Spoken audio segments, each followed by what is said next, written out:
प्यारे भाइयों बहनों, आप सभी को आज यहाँ पर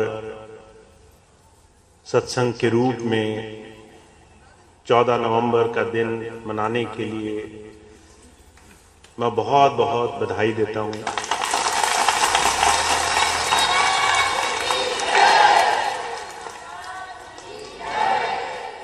अब से कुछ दिन पहले एक भाई आए मेरे पास और उन्होंने इस बात का अनुरोध किया कि दिसंबर का भंडारा कहाँ होगा, दिसंबर के भंडारे को कहाँ किया जाए। तो मैंने उनसे सिर्फ इस बात का अनुरोध किया कि दिसंबर में भंडारा या सत्संग करने के स्थान पर अगर हम 14 नवंबर को आज के दिन को मनाएं, वो ज्यादा खास है। जन्म लेना, संसार में आना कोई बड़ी बात नहीं है। हर रोज लाखों करोड़ों लोग पैदा हो रहे हैं, पर जब जीवन को अर्थ मिल जाता है, जब इस जीवन को कोई दिशा मिलती है, उस दिन को याद करने के हमारे जीवन में बड़े भारी अभिप्राय, बहुत बड़ा मकसद, बहुत बड़ा लक्ष्य उसके पीछे छुप जाता है। 14 नवंबर हम सब के जो स्वामी जी से जुड़े हैं, सभी सत्संगी भाई बहनों के जीवन का एक बड़ा दिन है। इस दिन अगर आपको याद होगा, स्वामी जी ने अपने समय काल में ये प्रयास किया कि जो गुरु से जुड़े हुए जीव हैं, उन्हें आगे संसार में बाहरी भौतिक रूप में किसी तरह से परेशानी ना हो, एक सहूलियत मिल जाए। और एक जो बाहरी अड़चन आती है गुरु और शिष्य की परंपरा में, जो भौतिक होती है, सामाजिक होती है, जिसका आध्यात्मिकता से, परमार्थ से कुछ लेना देना नहीं होता, ऐसी तमाम भौतिक अड़चनों से किसी को परेशान ना होना पड़े। 14 नवंबर का दिन गुरु और शिष्य के बीच में उस एक कड़ी को मजबूत करने और उस एक बात को सही तरह से समझने का दिन है।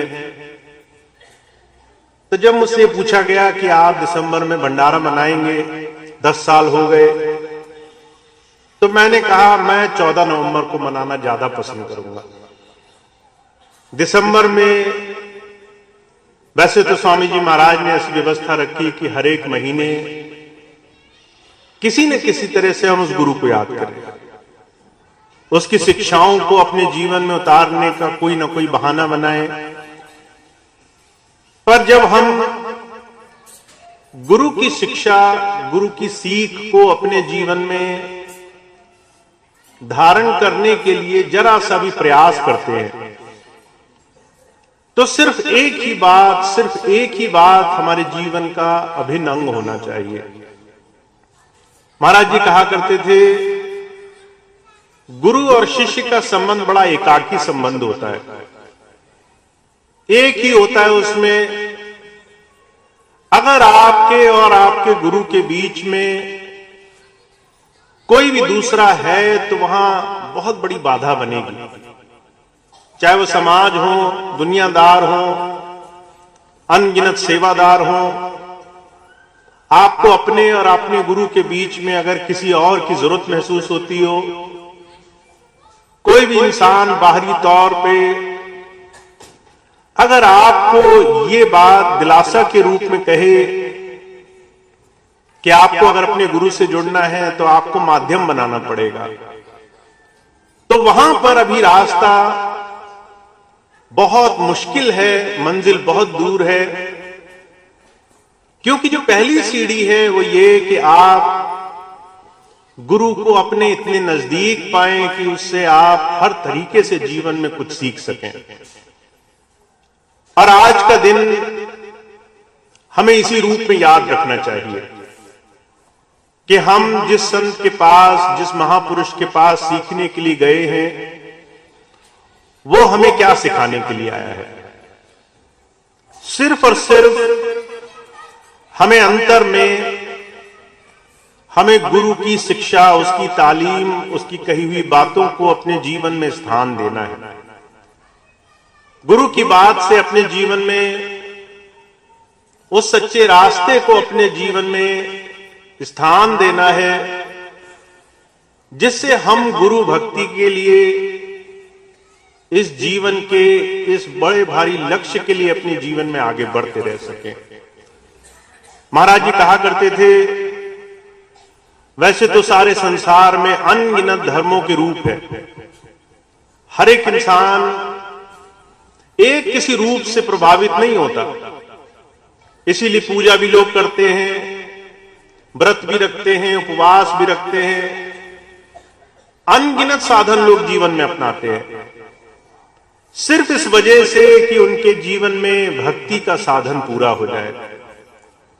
पर जिसे गुरु की संगत मिल जाए और एक ऐसा महापुरुष मिले जो आपको इस रहस्य को, इस भेद को बताए कि आपको अपने अंदर, अपने जीवन में उस प्रभु से जुड़ने का साधन पाना है, इसी शरीर के अंदर उस प्रभु से जुड़ने का रास्ता पाना है, तो जाकर के हमारे जीवन में गुरु और शिष्य के बीच के सच्चे संबंध की शुरुआत होती है। तो हम आज इस बात को दोबारा से अपने जीवन में आत्मसात करें। गुरु की शिक्षा, अगर हम शिष्य हैं तो हमें अंतर जुड़ने के लिए प्रेरणा देने की है। बाकी सारी बातें बाहरी, भौतिक, सामाजिक, बहुत दूर की हैं। आपको संसार में कितनी उन्नति मिले, कितना विकास मिले, शरीर से आपको कितनी सफलताएं मिले, भौतिक रूप से आप कितने समृद्ध हो जाएं, ये तमाम चीजें बाहर की है। पर जब किसी आप ऐसे संत के पास जाएं तो आपको सिर्फ एक ही चीज को भक्ति मानना चाहिए कि आप अपने अंदर उस प्रभु धारा को जानने, उससे जुड़ने के लिए कितना अपने जीवन में प्रयास कर रहे हैं। और मैंने हमेशा इस बात पर हमेशा विचार किया कि जब भी आप अपने जीवन में इस सवाल को, इस प्रश्न को अपने आप से पूछेंगे, जब जब आप अपने आप से इस सवाल को पूछेंगे कि मैंने नाम ले लिया, गुरु को धारण कर लिया, गुरु बना लिया, अब मैं क्या कर रहा हूं, तो आपको सही आईना, सही तस्वीर जरूर दिखाई देगी। हुजूर कहा करते थे, असलियत में गुरु भक्ति सिर्फ और सिर्फ इस कदम से शुरू होती है। आपका अपने आप से, अपने आप को जिस गुरु से आप जुड़े हैं उसके साथ जुड़ने से क्या अभिप्राय, क्या सही काम जुड़ा हुआ है, क्यों आप गुरु के पास आए हैं। सांसारिकता के लिए आए हैं तो सिर्फ ये बाहरी भौतिक वस्तु की चीज हुई। अगर ज्ञान लेने के लिए आए हैं तब जाकर के आपको ये बात का एहसास होगा गुरु जी आपको क्या सिखाना चाहते हैं।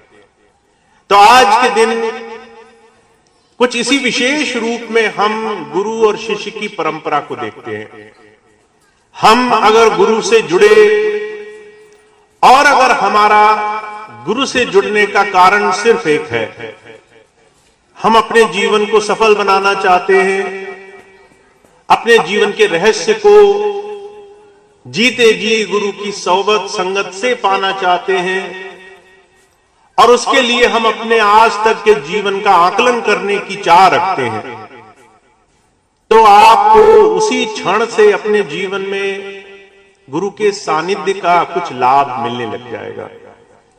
तो आज इस बात को ध्यान रखेंगे, आखिर हमारा संत के पास, गुरु के पास जाने का असली कारण क्या है। मुझे बड़ी अच्छी तरह से याद है महाराज जी के जीवन की घटना। महाराज जी एक ऐसे संत हुए जिन्होंने अपने जीवन में गुरु भक्ति और कर्म कांड को बहुत अलग अलग रखने की कोशिश करी। कर्म कांड किसे कहते हैं?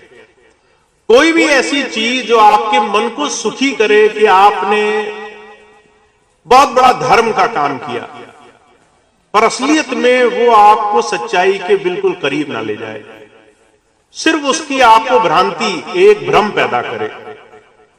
आप 7 दिन भूखे रहे इस आशा में कि ये भूखा रहना आपको प्रभु से जोड़ देगा, शायद परमात्मा खुश हो जाएगा। आप जो है तीर्थ करने निकल गए इस आशा से कि बाहर घूमने से आपको परमात्मा मिल जाएगा, शायद उसकी कृपा आपके जीवन में इतनी हो जाए कि सारे दुख दूर हो जाएं।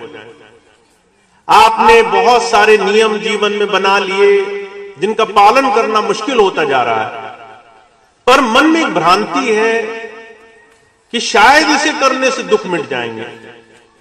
महाराज जी कहा करते थे ये कर्म कांड आपको सही मायनों में गुरु भक्ति, गुरु की नजदीकी का लाभ नहीं लेने देती। गुरु की भक्ति के लिए महाराज जी हमेशा एक बात बड़ी सख्ती से कहा करते थे, गुरु भक्ति बाहरी किसी भी काम से नहीं मिलती। जब संत आते हैं हमेशा इस बात का खंडन करने के लिए आते हैं। महाराज जी एक बात कहा करते थे, भाई तुम मेरे पैर नहीं छुओगे, तुम्हारा कोई नुकसान नहीं होगा। तुम मुझे आकर हाथ जोड़कर प्रणाम नहीं करोगे, तुम्हारा कोई घाटा नहीं होगा। तुम अगर मेरे पास आए, तुमने कोई भी बाहरी क्रिया नहीं करी, तुम्हारा कोई नुकसान नहीं है। पर तुमने अगर सत्संग में आकर के 1-2 घंटे जो भी समय तुमने निकाला, वो बात गुरु की मौज, उसकी एक एक तालीम को जीवन में अनुसरण करने में नहीं लगाया, तो चाहे तुम उसके अलावा कितने भी अच्छे काम करो, वो सारे काम आपको आपके जीवन के सच्चे रहस्य के करीब नहीं पहुंचा सकते। इसका महाराज जी ने अपने जीवन भर अनुपालन किया।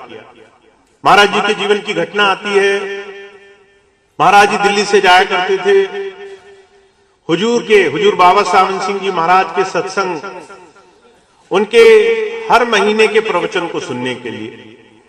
और एक ही नियम था कि जब मैं जाऊं 2 दिन का समय ज्यादा से ज्यादा अपने गुरु के सानिध्य और उसकी सेवा में लगाऊं।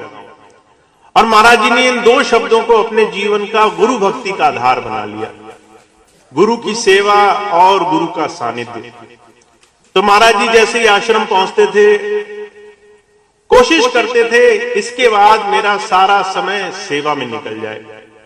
कभी नहीं पूछते थे कि कौन सी सेवा करनी है। कहीं मिट्टी ढोई जा रही है, वहां पहुंच गए, कहीं लंगर बन रहा है वहां पहुंच गए, कहीं बर्तन धोए जा रहे हैं वहां पहुंच गए। जहां जहां सेवा होती थी महाराज जी बिना पूछे सेवा में हमेशा निरंतर लगे रहा करते थे। फिर जब सत्संग होता था तो महाराज जी कभी आगे नहीं बैठते थे, हमेशा पीछे बैठ जाते थे, जहां पर उनकी नजर बाबा जी से, बाबा सावन सिंह जी महाराज से मिल सके। और इतनी दूर बैठ करके सिर्फ गुरु के दर्शन करके उनकी बात पर पूरा ध्यान रखने की कोशिश किया करते थे। एक दिन किसी ने पूछा कि महाराज जी आप ऐसा क्यों करते हैं? महाराज जी ने बाद में भी सत्संग में बहुत इस बात की चर्चा करी।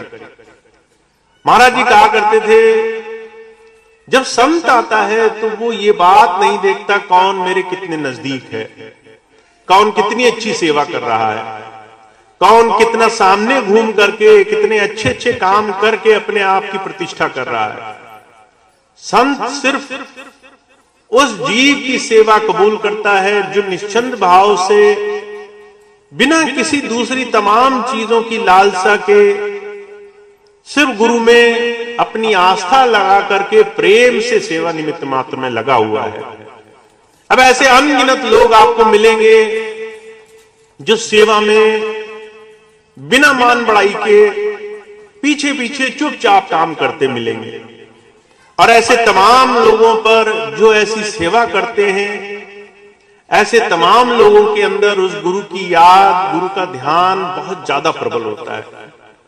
महाराज जी कहा करते थे, जो गुरु की नजर में, गुरु की याद में अपने आप को जोड़ रहा है, उसके दर्शनों की लालसा जिसे है, वो अपने जीवन में ज्यादा तेजी से गुरु की बात को अनुसरण कर सकेगा। इसलिए जब जब संत आते हैं, बार बार एक बात पर जोर देते हैं, कर्म कांड, ये बाहरी तमाम चीजें जो आपके मन में सिर्फ ये भ्रांति पैदा करें कि आप बहुत अच्छे काम कर रहे हैं, इनका खंडन करके हमें सच्चे दिल से गुरु की तरफ उस आकर्षण को लाने के लिए, अंदर से भक्ति भाव पैदा कराने की बात संत करने के लिए आते हैं। तो हमें आज अपने आज के समय में एक बड़ा अच्छा अवसर मिला हुआ है कि हम कैसे सही मायनों में गुरु की बात को अपने जीवन में धारण करें। यह मैं बात आपको इसलिए भी समझाना चाहता हूं, बहुत से भाई बहन बरसों बरसों इस प्रयास में लगे रहे, कैसे हम आगे आगे चलें, कैसे हम आगे आगे दिखाई दें, कैसे हम विशेष सेवा कार्यों में अपने जीवन को जोड़ें, जिससे हमारा गुरु के सामने दिख जाना ये किसी तरह से संभव हो जाए। पर सही मायनों में मन के अंदर का जो चोर है, वो कहीं ना कहीं हमें इस बात की शैतानी में लगा के रखता है कि हमें इन तमाम कामों से कुछ न कुछ तो लाभ पाना है, कहीं मान, कहीं बड़ाई, कहीं इच्छा। पर जब संत आते हैं, वो कहते हैं तमाम चीजें कहीं ना कहीं आपके विनाश का कारण बन जाएंगी।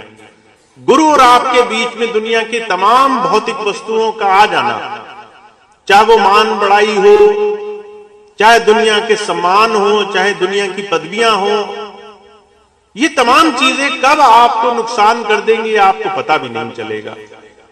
वहीं दूसरी तरफ अगर आप हर रोज अपने मन को शरणागत करते हो और सिर्फ गुरु की याद पर आपका ध्यान रहता है, तो आपके लिए गुरु की सही शिक्षा को समझना बड़ा आसान हो जाएगा। आज के समय में, इस आधुनिक जगत में, इस कलयुग के दौर में अगर कोई ऐसे महान संतों महापुरुषों की तालीम, शिक्षा, उनके रास्ते से जुड़ने के बाद भी दुखी है, तो कारण सिर्फ एक है कि हमने अभी तक गुरु की बात को, उसके आंतरिक जुड़ाव की स्थिति को अपने जीवन में बनाने के लिए कुछ जतन ऐसे करने शुरू नहीं किए जिससे हमारे और गुरु के बीच का भेद मिटे। तो आज ये बहुत जरूरी चीज है कि हम इस बात को समझें, जहां जहां भी भक्ति की चर्चा होगी, वहां वहां हमेशा संघर्ष और अपने मन को दुनिया की तमाम चीजों से हम कैसे बचाएं, इस तमाम जद्दोजहद की हमेशा प्राथमिकता रहेगी। जब जब आप अपने मन को गुरु के चरणों में लगाने की बात से बचोगे, तब तब आप भक्ति के रास्ते से अपने आप को दूर रख करके अपने जीवन को हमेशा कहीं ना कहीं कमी में पाओगे। इसीलिए हमें संघर्ष से नहीं भागना है। संघर्ष ये है कि हम कैसे अपने आप को गुरु की शिक्षाओं पर जोड़ें। महाराज जी कहा करते थे, संतों महापुरुषों की बात सरल बहुत होती है, पर उस पर चलना बड़ा मुश्किल होता है। कारण क्या है? उनकी बात में अगर कोई चलने लग जाए तो आपको बाहरी तमाम मान बड़ाई के साधन नहीं मिलेंगे, पर उसमें आपको धीरे धीरे इस मन को गुरु की बात पर चलाने के तमाम वो रास्ते मिल जाएंगे जिससे आपको हमेशा का लाभ प्राप्त हो, हमेशा के लिए आपके जीवन में अंदर से गुरु से जुड़ने की एक सच्ची भावना उत्पन्न हो। और इसीलिए हमें सिर्फ इस बात पर ध्यान देना है कि अगर हम गुरु की शरण में आए हैं तो हम उसको सही तरीके से अपने जीवन में धारण करें। क्योंकि अगर हमने गुरु भी बना लिया, गुरु के साथ वर्षों वर्षों हम रह भी लिए, पर फिर भी मन के अंदर का ये चोर नहीं गया, फिर भी मन के अंदर की ये शैतानी नहीं गई, तो आप कई बार अपने जीवन में अपने आप को ऐसी स्थिति में पाएंगे जहां आपने वर्षों वर्ष किसी एक काम को करने के लिए लगा दिए पर उसकी पहली सीढ़ी भी चढ़ना शुरू नहीं किया। महाराज जी कहा करते थे, आप खुद स्वयं अपने जीवन के इर्द गिर्द ऐसे हजारों लोगों को देख सकते हैं जो कहने को बहुत ज्यादा गुरु से जुड़े हुए हैं, पर अभी भी अंदर मन की शैतानी से वो छूट नहीं पाए हैं। इसलिए बहुत जरूरी है हम गुरु और शिष्य के इस सच्चे प्रारूप को अपने जीवन का हिस्सा बनाएं। इसलिए बहुत आवश्यक है हम भौतिक दिनों की अपेक्षा ऐसी तमाम सांकेतिक दिनों को ज्यादा महत्व दें।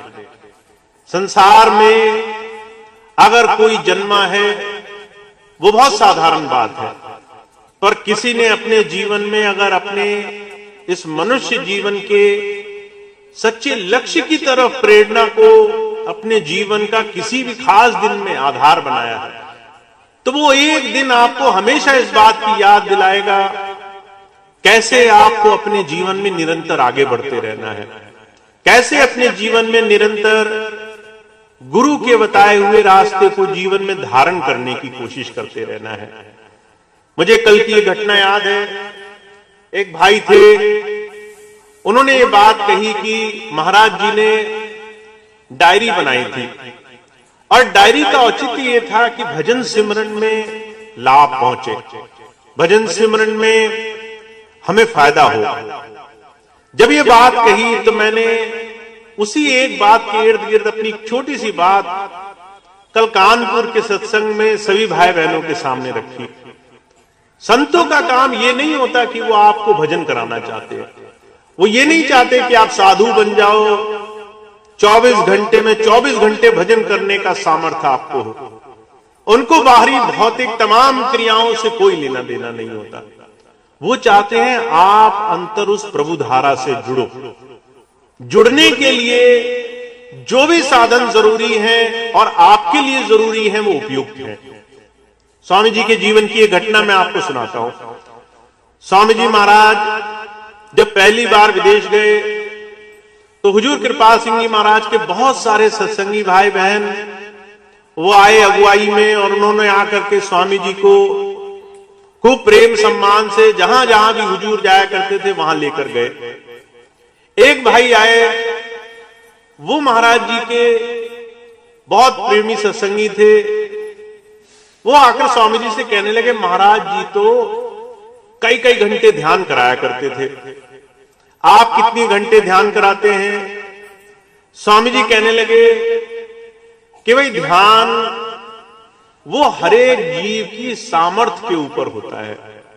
कोई अगर एक इंसान अगर 10 मिनट ध्यान पर नहीं बैठ सकता और अगर उसे इस बात की ग्लानि आ जाए क्योंकि मैं 1 घंटा भजन पर नहीं बैठ सकता इसलिए मैं किसी काम का नहीं, किसी योग्य नहीं, और सारा जीवन वो इस ग्लानि में वो 10 मिनट भी ना करे तो उसका समय भी बर्बाद हुआ और उसके जीवन में वो हमेशा ये भी सोचता रहा कि वो अपने जीवन में प्रभु को नहीं पा सकता। संतों का औचित्य ये नहीं होता कि वो आपको जीवन में दोषों में, परेशानियों में, दुख कष्ट क्लेश में सारा जीवन बिताकर गुजार दें। वो कहते हैं जो आपका आज का दिन है वो इतना कीमती है, उसको आप किसी भी दूसरे दिन से उसकी तुलना नहीं कर सकते। और आज आप जो कर सकते हैं वो ना बीते हुए दिन में कर सकते थे, ना आने वाले दिन में कर सकते हैं। आज आप अपने जीवन को कैसे संवारेंगे? वो सामर्थ्य अगर सिर्फ 10 मिनट में है तो उसको हाथ से ना जाने दो। वो सामर्थ्य अगर थोड़ी देर उस प्रभु की याद में है तो उसको इस आशा में ना जाने दो कि दूसरे लोग तो घंटों घंटों साधना करते हैं, हम किसी काम के नहीं। इसलिए स्वामी जी कहने लगे कि भाई भजन सिमरन जीव को देख करके कराया जाता है। अब ये बात उन्हें बहुत बुरी लगी। महाराज जी तो सब पे शक्ति से कहा करते थे घंटों घंटों ध्यान करना है। बहुत वर्षों बाद वो मुझे मिले, कहने लगे हम इस अपने पूरे साल में 8-8 दिन का ध्यान शिविर करते हैं। ध्यान शिविर करने जाते हैं तो हम रोज नियम में 8 घंटे ध्यान पर बैठने की कोशिश करते हैं। मैंने उनसे पूछा फिर कैसा जा रहा है, ध्यान बन रहा होगा? कहने लगे कुछ दिखाई उखाई नहीं देता है, पूरा टाइम बैठे रहते हैं, शरीर में बड़ा कष्ट होता है, अब तो वृद्धावस्था भी हो गई, पर ज्यादा कुछ अनुभव नहीं होता। मैंने उनसे सिर्फ एक बात कही, मैंने कहा आपको ये ग्लानि तो नहीं कि आपका सारा समय निकल गया? कहने लगे सच बताएं, बार बार मन में यही पीड़ा होती है, बहुत समय निकल गया। अगर आप इस बात को समझें, आप किसी बहुत बड़े लक्ष्य की प्राप्ति के लिए एक छोटे से दिन की, एक छोटे से समय की कीमत को अगर नजरअंदाज कर देंगे तो आप चाहे लाख कोशिश करें, आप उस मनवांछित कामना जो आप पाना चाहते थे उसके नजदीक भी नहीं पहुंच सकते। इसलिए जब संत आते हैं वो आपके सामने बहुत बड़े पहाड़ नहीं खड़े करने के लिए आते। क्या आपको हर रोज 10 घंटे कुछ करना ही है तभी आपके जीवन का उद्धार होगा? संत आते हैं, सहज वाणी बोलते हैं और कहते हैं भाई तुम क्या कर सकते हो। जब आप कहें कि हम तो सिर्फ 2 ही मिनट बैठ सकते हैं तो बड़े प्यार से कहते हैं अच्छा भाई 2 मिनट जरूर बैठना, क्योंकि जब आप 2 मिनट गुरु की याद में दोगे, वो बिना गुरु की याद में दिए, बिना उसकी तरफ रुख किए हुए किसी भी दिन से बेहतर होगा। हुजूर कहा करते थे कुछ करना ना करने से 1000 दर्जे बेहतर है। अगर तुमने 10 साल इस आशा में कुछ नहीं किया कि मैं शरीर से समर्थ नहीं हूं, तो तुम्हारे 10 साल तुम्हारे हाथ से निकल गए। पर अगर आपने हर रोज थोड़ी थोड़ी देर किया कि मैं इतना तो कर ही सकता हूं, तो वो धीरे धीरे आप गुरु की बात का अनुसरण करते हुए दूसरों से 1000 दर्जे आगे हो जाएंगे। संत आते हैं उस समय की इस बड़ी भारी योग्यता को, समय की इस कीमत को समझाना चाहते हैं हमें। कहते हैं भाई आपको अपने जीवन में कथनी से ज्यादा करनी पर भरोसा रखना है। आपको अगर गुरु की बात कुछ भी समझ में आई तो उसको अपने जीवन का आधार बना लो। स्वामी जी महाराज कई बार एक बात कहा करते थे कि भाई अगर तुम घर से निकलो 5 बार नाम का सिमरन कर लो, फिर देखो तुम्हारे सारे जीवन में, सारे दिन में कोई भी ऐसी चीज नहीं होगी जो तुम्हारा नुकसान कर सके। बहुत से लोग थे जिन्होंने इस बात का पालन किया। बहुत से लोग बाद में आके पूछते भी थे 5 बार सिमरन करने से क्या हो जाता है? हम गुरु की याद को बनाने का एक भी दिन अपने हाथ से छूटने नहीं देते। जब संत आते हैं वो कहते हैं आपको अपना समय हाथ से नहीं जाने देना है। जब जब आप गुरु की बात का अनुसरण करके अपने आप को स्थूल शरीर से सूक्ष्म शरीर पर अपने अंदर थोड़ी देर भी सही उस गुरु की बात का अनुसरण करने के लिए अभ्यास करोगे तो आपके जीवन में वो थोड़े थोड़े साधन आपको गुरु के नजदीक लेकर जाएंगे। गुरु की शिक्षा, उसकी हरेक तालीम, उसकी हरेक बात का जीवन में आपको लाभ मिलने लग जाएगा। तो इसलिए हमें इस बात का बहुत ध्यान रखना है कि गुरु की वाणी हमारे जीवन में अभ्यास से शुरू होती है। सिर्फ कहने सुनने से, सिर्फ उन बातों की चर्चा करने से कुछ भी नहीं होता। इसीलिए आज के दिन को और आज से आने वाले हरेक आगे के ऐसे सांकेतिक दिन को हम इस तरीके से मनाएं कि हमें गुरु और शिष्य के बीच के इस बड़े पवित्र धर्म को अपने जीवन में पालन करके इस दिन का हमें लाभ उठाना है। और अगर आप ऐसा करते हैं तो हुजूर कहा करते थे जैसे माता होती है वो बच्चे को बहुत प्यार करती है, पर अगर बच्चा उस माता की सिखाई किसी एक बात को भी अपने जीवन में उतार लेता है, किसी एक बात का भी पालन कर लेता है, किसी एक बात को भी दोहरा देता है, तो उस माता की खुशी का ठिकाना नहीं रह जाता। ठीक उसी तरह से गुरु तो हमेशा हमें आगे बढ़ाने की कोशिश करता है, पर जब हम जरा सी बात को अपने जीवन में लाने की कोशिश करते हैं, हुजूर कहा करते थे फिर उस गुरु की आप अपने प्रति कुछ अलग ही किस्म की स्थिति देखेंगे। जब ऐसी स्थिति हमारे और गुरु के बीच में बने, तब सही मायनों में हमारे इस गुरु और शिष्य के बीच के संबंध का लाभ है। तो मैं आपसे सिर्फ एक ही बात कहना चाहता हूं, आज के इस दिन को आप साधारण रूप में मत देखिए।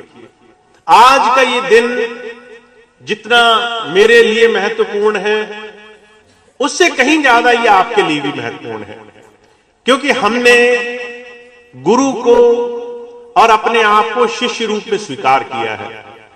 और जब हम इस बात को सही मायनों में अपने अंतर मन से इसका अनुपालन करने की कोशिश करेंगे, चाहे थोड़ी देर से ही आप अपने जीवन में अपने इस मनुष्य जीवन के लक्ष्य की तरफ धीरे धीरे बढ़ते चले जाएंगे। तो आप सभी भाई बहनों को मैं सिर्फ एक ही बात कहना चाहता हूं। कई बार जब मैं आप सबसे बात करता हूं तो बहुत से वो लोग सोचते हैं कि भैया जी हमें नहीं बता रहे, हमारे पास वाले को बता रहे, इसलिए जो बात है ये हम पे लागू नहीं होगी। जो कठिन बात है उसे हम सोचने की बड़ी कोशिश करते हैं कि उसे छोड़ दिया जाए, पर मैं सिर्फ आप ही से ये बात कह रहा हूं, और हर एक भाई बहन इसे अपने तक ही सीमित रखे कि आप गुरु को सिर्फ तभी सही मायनों में अपने नजदीक पाओगे जब गुरु की एक भी बात को अपने जीवन का हिस्सा बना लोगे। और ये बात भौतिक नहीं होनी चाहिए, सांसारिक या दुनियावी नहीं होनी चाहिए। दुनियावी चीजें, दुनियावी काम बनना, हुजूर कहा करते थे, ये तो गुरु की दया मेहर का वैसे ही परिणाम है। जैसे कोई किसी बगीचे से निकल जाए, खुशबू आपको आए नहीं आए इसका प्रश्न नहीं उठता है, वो खुशबू आपको मिलनी ही मिलनी है। ऐसे ही दुनिया में सारे कामों में गुरु की दया मेहर रहनी ही रहनी है, उसका प्रश्न नहीं उठता है। पर जब आप गुरु को उसकी शिक्षाओं के हिसाब से अपने जीवन में धारण करते हो और उसकी बात का जरा सा भी अपने जीवन में पालन करने की कोशिश करते हो, तब जाकर के सही मायनों में एक अलग किस्म का हमारे जीवन में गुरु शिष्य का संबंध बनता है। तो आज का दिन आप सभी के लिए बहुत ही खास हो, विशेष हो। एक नए रूप में हम गुरु शिष्य की परंपरा का फिर से अपने जीवन में एक बड़ा मजबूत कदम उठाएं, ताकि आगे आने वाला सारा जीवन हम अपने गुरु से आंतरिक रूप में जुड़ सकें और हमें किसी और को बताने की जरूरत ना पड़े कि हम अपने गुरु से किस रूप में जुड़े हुए हैं और वो हमें किस रूप में अंदर से मदद करता है। तब जाकर के सही मायनों में इस गुरु शिष्य के बीच के इस सच्चे संबंध की शुरुआत का लाभ आपको अपने जीवन में दिखाई देगा। तो मैं आपको इस बार ये बात इसलिए भी कहता हूं, अभी वर्मा जी कह रहे थे भैया जी की पहली पारी, भैया जी की दूसरी पारी, तो आप इसको ऐसे ही समझें, 10 वर्ष बाद दोबारा आपसे जुड़ने का मेरा सिर्फ एक ही औचित्य है कि आप अगर इतनी दूर से इतना समय निकाल करके, इतना अपना सारा काम छोड़ करके सत्संग के नाम पर आते हैं, तो वो सत्संग आपको प्राप्त हो, वो सत्संग आपके जीवन में आ जाए, वो सत्संग आपके जीवन का वो बड़ा जरूरी, बड़ा खूबसूरत हिस्सा हो जिससे आपको अपने जीवन में आंतरिक लाभ प्राप्त हो। और यही मेरे जीवन में आपके साथ जुड़ने का एकमात्र औचित्य है कि आप अगर इतनी दूर आए हैं और इतने समय बाद दोबारा से समागम संभव हुआ है, तो इसका हमें पूरा पूरा लाभ मिले, इससे हम सही मायनों में अपने जीवन में लाभ उठा सकें। तो इतनी बात कहनी थी मुझे आपको, इतनी बात आज के सत्संग की है। अब एक खास सूचना और है, 2 मिनट में आपके और लूंगा। आपको मालूम है 15 अप्रैल से लेकर के अब तक लगभग 5-6 महीने हो गए और तरह तरह से सभी भाई बहनों से जुड़ने का प्रयास इस पूरे कार्यक्रम के समय के दौरान किया जाता रहा है। शुरू के 3 महीने प्रयास ये किया गया ज्यादा से ज्यादा संगत तक पहुंचा जाए पूरे भारतवर्ष में जहां जहां भी। फिर बाद में दूसरे 3 महीने प्रयास ये किया गया कि ज्यादा से ज्यादा सत्संगी भाई बहन एक बार फिर से सत्संग को अपने जीवन में बहुत विशेष स्थान दें। अब धीरे धीरे इस समय हमें आगे बढ़ने का है। और जब मैं कहता हूं आगे बढ़ने का है, तो उसका मतलब यह है कि हम इस बात पर ज्यादा ध्यान दें कि हमारे आगे जाने वाला रास्ता किस दिशा में जा रहा है। तो उसके लिए सत्संग और गुरु की बात, इसके सानिध्य से हम अपने जीवन को कैसे निखार सकते हैं, इस पे ध्यान देना है। और मैं इसलिए भी कहता हूं कि अभी तक बहुत सारी बाहरी तमाम समस्याओं में हर तरीके से सभी भाई बहन किसी न किसी रूप में उलझे रहे हैं। कहीं ये झंझट हो गया कि आश्रमों की व्यवस्था, आश्रमों की कैसे सुविधाओं का ध्यान रखा जाए। कहीं ये अभी तक सवाल उठते रहे कि व्यवस्था कैसे बनेगी। पर 6 महीने के बाद अब धीरे धीरे हम इस पड़ाव पर हैं जब हमें अपने समय को और अपने आगे आने वाले जीवन को सुचारू रूप से एक सही दिशा में गुजारना है। तो मैं आपके लिए सिर्फ इस बात को इस तरीके से कहता हूं कि हम आगे सत्संग को प्राथमिकता मान करके आगे कैसे बढ़ सकते हैं, हमें इस पे ध्यान देना है। लखनऊ में सत्संग बहुत ही खूबसूरत ढंग से हर महीने यहां आश्रम में होने लग जाए, इस पर हमें बहुत ज्यादा जोर देना है। और इसके लिए मैं आपको सिर्फ एक बात कहना चाहता हूं, किसी भी सत्संग के आयोजन में, किसी भी इस तरह के कार्यक्रम के आयोजन में हमारे जीवन में सिर्फ एक ही चीज मायने रखती है कि कैसे हम अपने इस बड़े भारी व्यस्त पूरे महीने में से एक दिन निकाल करके अपने गुरु को दे पा रहे हैं। और उस एक दिन में जितना भी समय आप गुरु के लिए देते हैं, उस समय में कितनी देर आप अच्छाई, भलाई, नेकी को सामने रख करके चल पाते हैं। सत्संग तो दुनिया के हर एक जगह होते हैं, पर लोग जब सत्संग में आते हैं तो कई बार सत्संग में गुरु की याद में गुजारा हुआ समय बहुत कम होता है। और वहां भी जब लोगों का एक दूसरे के साथ मेल मिलाप होता है, सत्संगी भाई बहन एक दूसरे से जुड़ते हैं, तो पहले हाल चाल पूछते हैं, फिर एक दूसरे के दुख सुनते हैं, फिर दुखों में अपने दुख जोड़ते हैं, फिर धीरे धीरे उस पर राजनीतिक चर्चाएं होती हैं। पर आप इस बात का ख्याल रखें, ये जो समय आपके सत्संग का है, ये जो समय आपका उस प्रभु को, उस मालिक को याद करने का है, ये जो समय आपका गुरु घर में गुरु की तरफ ध्यान रखने का है, उसका तभी लाभ मिलेगा जब हर एक सत्संगी भाई बहन एक बड़ा विशेष किरदार इस सेवा में करेगा। और जब मैं कहता हूं कि आप सभी को इसमें भागीदारी लेनी है, तो इसका मतलब यह है कि आप जब आश्रम में आ जाएं तो आप कोशिश करें कि दूसरी तमाम बातों को अपने जीवन में बहुत ज्यादा स्थान न दें। उस थोड़े देर के लिए गुरु चर्चाएं करें, गुरु की बातें करें, गुरु के साथ आपके जीवन में क्या अनुभव गुजरा, ऐसी बातें करें। मैं आपको एक छोटी सी घटना बताता हूं, आज से बहुत पहले की बात है। 10 वर्ष पहले जब मैंने हिंदुस्तान नहीं छोड़ा था, तो हर महीने का सत्संग का नियम था कि बरेली जाया करते थे। पूरा दिन सत्संग में गुजर जाता था। जब शाम को आते थे तो वहां पर जो बाबूजी हैं वो हमेशा कहते थे, भैया जी थोड़ी देर ऑफिस में बैठ जाओ। शाम को सत्संग समाप्त हो गया, देर हो गई, वो हमेशा कहते थे उसके बाद ऑफिस में बैठ जाओ।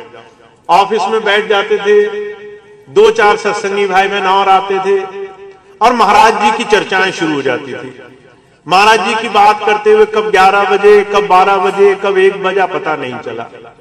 जितनी देर वहां हम लोग शाम को बैठे, महाराज जी की बातें होनी, स्वामी जी की बात होनी, पुराने सत्संग की बात होनी, और धीरे धीरे वो शाम का समय पूरे दिन सत्संग के बावजूद, बहुत सारे कार्यक्रमों के बावजूद ऐसा गुजरता था जिसमें अगर कोई बाहर का आदमी आकर के पूछ लेता था कि पानी पी लीजिए, तो बड़ा बुरा लगता था कि इसने ये भी आकर क्यों पूछ लिया कि पानी पी लीजिए, ये बीच में ये क्यों कह रहा है कि बाहर कुछ और कर लीजिए। जब आप गुरु चर्चा करते हैं और गुरु चर्चा में मन लगने लग जाता है, आपके अंदर एक ऐसी धारा, एक ऐसी रंगत लग जाती है जिसके बाद वो गुरु चर्चा आपके जीवन में आपको गुरु से बहुत तेजी से जोड़ने का काम करती है। तो जो सत्संगी है उनका एक दायित्व बनता है कि वो अपने मुंह से कोई भी ऐसी दुनिया की बात सत्संग के माहौल में निकालने की कोशिश ना करें। जब सत्संग के स्थान पर आए तो अगर सत्संग की बात कर सकते हैं करें, नहीं मुंह से निकलती है, अंदर से कुलबुलाहट निकल रही है कि किसी की बुराई करें, तो मुंह पे जो है ताला लगा के बैठे रहे। ऐसी बात जब तक आप अपने आप से नहीं करेंगे तब तक सत्संग नहीं बनेगा, तब तक गुरु चर्चा नहीं बनेगी। मैं कई बार उदाहरण देता हूं, बहुत से भाई बहन गुरुद्वारे जाते हैं। जब आप गुरुद्वारे जाएं, एक भौतिक संस्था है, गुरु साहिबान आज से 500 साल पहले हुए थे उसमें, पर भौतिक संस्था है।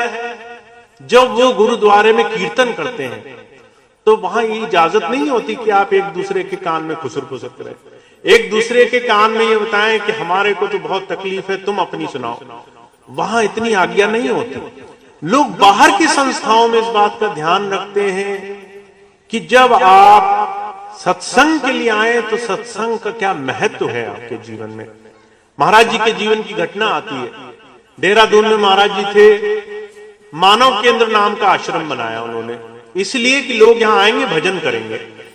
और वहां पर सिर्फ दो ही काम होते थे, सेवा होती थी, भजन करते थे लोग, और कोई काम नहीं होता था। एक बाहर विदेश से भाई आया, महाराज जी की कोठी के अंदर किनारे बैठ गया भजन पे, बहुत देर बैठा रहा। महाराज जी शाम को जो है जब फेरे पे आए तो उसको देखा, बेचारा बहुत मेहनत कर रहा है। उसको कहने लगे कि अगली बार जब भजन करना तो थोड़ा दूर आश्रम में ही एक पेड़ है, उसके नीचे बैठना। अगले दिन वो वहां गया, वहां बैठा भजन पे, तो उसको बड़ा मन लगा, मन शांत हो गया बैठते ही, दूसरे ख्याल आने बंद हो गए। कभी आपने महसूस किया जब आप ध्यान पे बैठते हो तो आधा घंटा तो खुद से लड़ाई में लग जाता है कि हमारा जो है मन नहीं मान रहा, हमें दूसरे काम याद आ रहे हैं। वो उस दिन वहां भजन पे बैठा पेड़ के नीचे, एकदम मन शांत हो गया, बहुत अच्छा भजन बना। महाराज जी के पास आया, कहने लगा महाराज जी जगह में क्या फर्क है। महाराज जी कहने लगे उस पेड़ के नीचे बहुत वर्ष पहले किसी संत ने एक रात गुजारी थी, उसका असर आज तक वहां मौजूद है। अगर आप स्थान की संगत और उसकी रंगत को नहीं समझेंगे और कहीं भी जाके कुछ भी करेंगे, फिर आपकी शिकायत किसी काम की नहीं है कि हमारा भजन नहीं बनता, हमारा कुछ काम नहीं बनता। तो अगर आपको अपने जीवन में गुरु से कुछ पाना है तो समय और स्थान की कीमत बना के रखनी होगी। तो जब आप सत्संग में आए, और इस सत्संग को हम चाहते हैं कि ये सारे संसार में कुछ इस तरीके से हो कि स्वामी जी का सत्संग होता है और वहां हर एक सत्संगी का मन खूब लगता है। और ये होगा तब जब आप इस सत्संग के दिन की महत्ता बढ़ा देंगे। तो हर एक सत्संगी भाई बहन का एक दायित्व है इसमें कि जब आप इस गेट से अंदर आए और जब आप इस गेट से बाहर जाएं, उस दौरान आप सिर्फ और सिर्फ उन्हीं के पास बैठे जो सत्संग की बात करता हो। महाराज जी कहा करते थे सत्संगियों को तो थोड़ा सा बेशर्म होना चाहिए। क्यों? जो अगर आपसे सत्संग की बात नहीं करे तो चुपचाप वहां से उठ के चले जाओ, बड़ी बेशर्मी दिखाओ। ज्यादा से ज्यादा बुरा बोलेगा तुम्हारे लिए और तुम्हारा समय तो नहीं खराब करेगा। तो इसीलिए जब आप सत्संग में आओ और यहां बैठ करके किसी को गुरु की बात सुनाता हुआ ना देखो तो वहां से उठने में कोई परहेज मत करो, और जहां गुरु की बात सुनाता हुआ देखो वहां बैठने में कंजूसी मत करो। तो इसीलिए हमें ध्यान रखना है, इस सत्संग की महत्ता को हमें बहुत बढ़ाना है।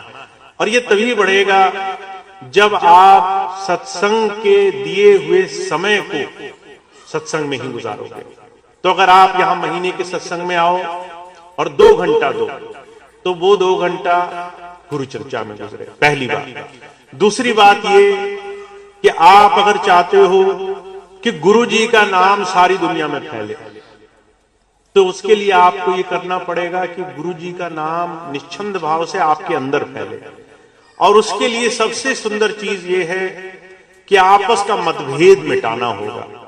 बहुत से भाई बहन ऐसे हैं, वो जो है मानते एक ही गुरु को है, पर रास्ता उन्हें अपना ही पसंद है कि करेंगे तो हम अपने मन की, बाकी हम सभी मानते सब स्वामी जी को ही हैं।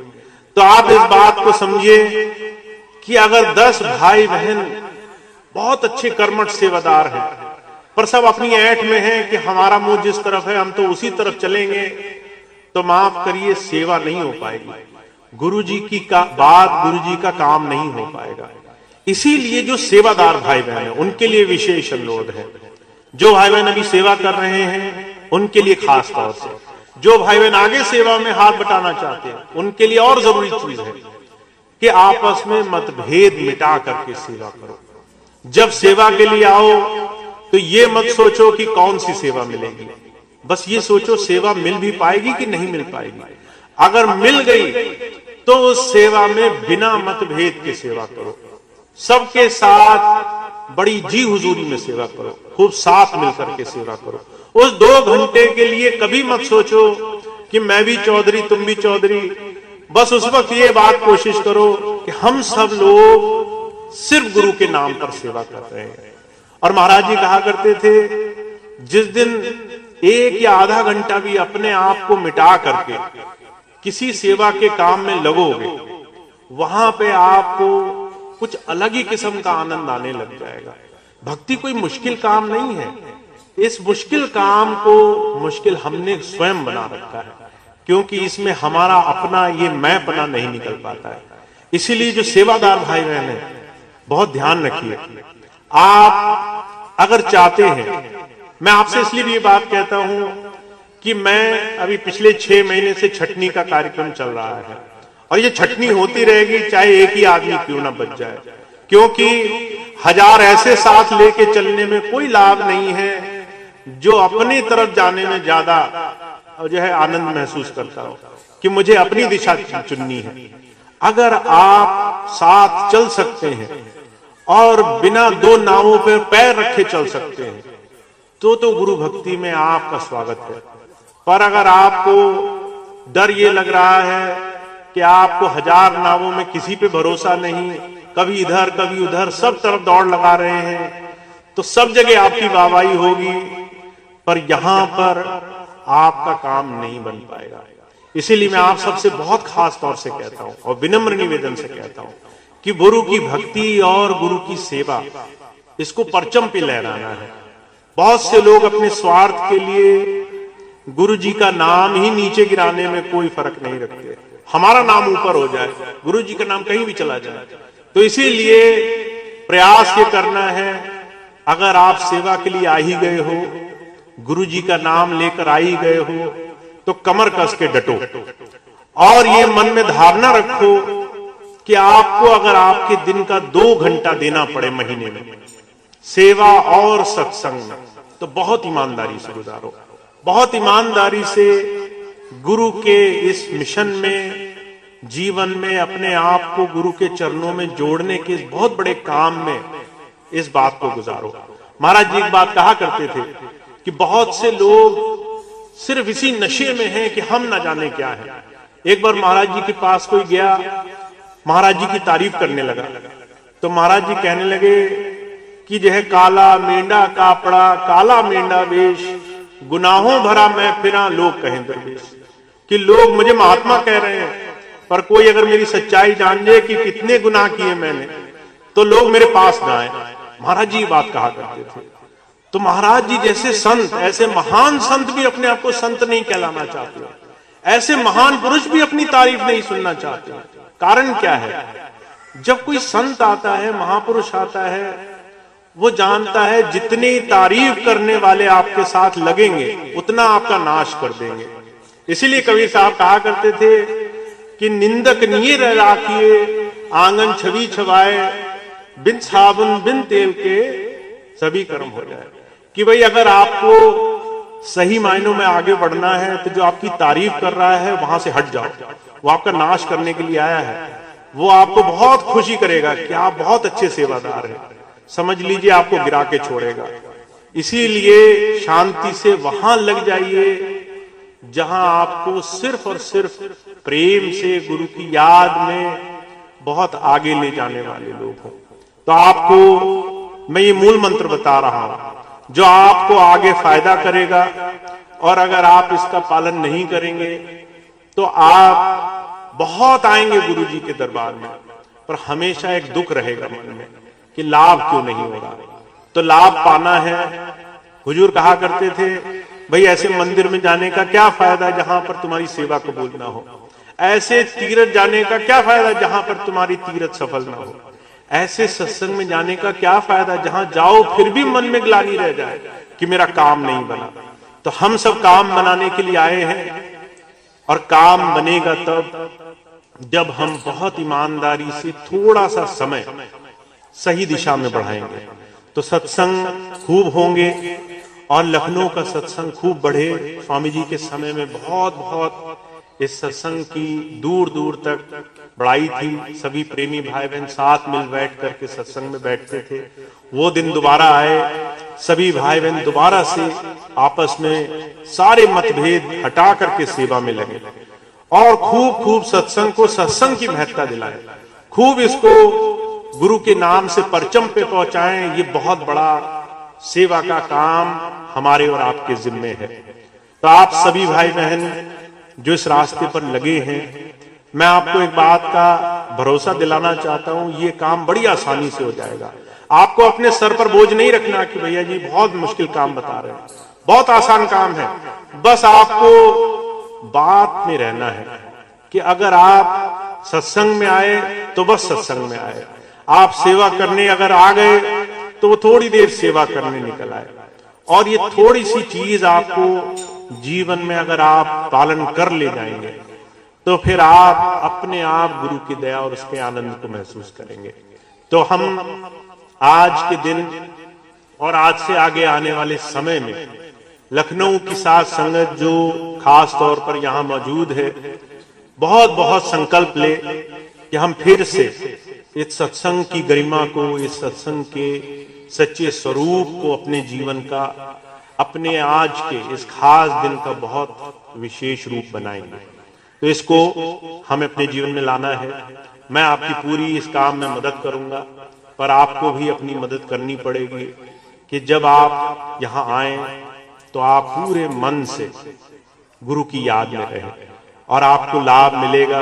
इस बात को मैं आपसे आपको इस बात में बात भी सोचना नहीं होगा, इतना समय हो गया अपने लाभ, तो ये सारी चीजें आपको